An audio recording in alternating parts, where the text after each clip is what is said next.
নমস্কার বন্ধুরা, এই যে ঠান্ডা, কালকে শিলা বৃষ্টি হয়েছে, ঠান্ডা ঠান্ডা ভাব। এই যে আমিও আরও ঠান্ডা হওয়ার জন্য পান্তা নিয়ে চলে এসেছি। এই দেখুন, কালকে রাত্রে ভাত ছিল, এই যে জল দিয়ে দিয়েছি ভাতে, জল দেওয়া ভাত খাবো।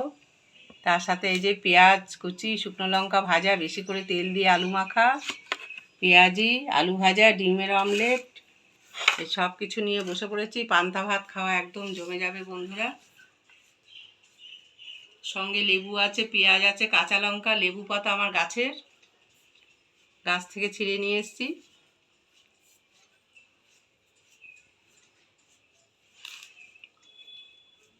ছিঁড়ে না নিলে সেন্টটা বেরোয় না। লঙ্কাগুলো যা ঝাল না,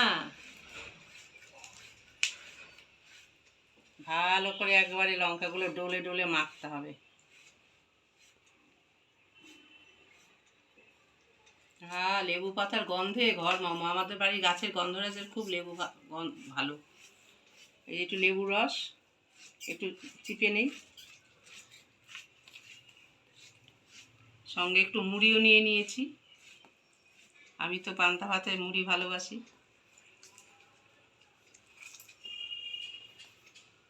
ছোট গামলার এক গামলা।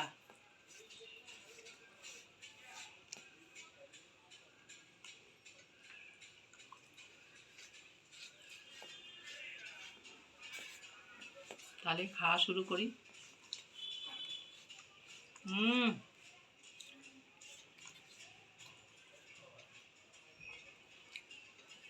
রাতের ভাত তো খুব একটা টক হয়নি, আর ঠান্ডা ওয়েদার ছিল, একটু লেবুর রস দিয়ে একটু টক টক হবে।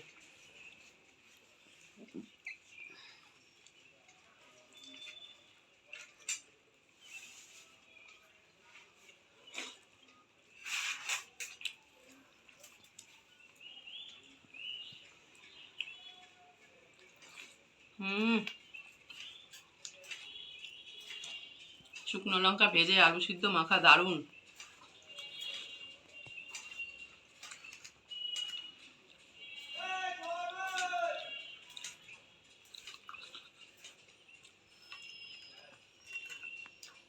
আলু ভাজা।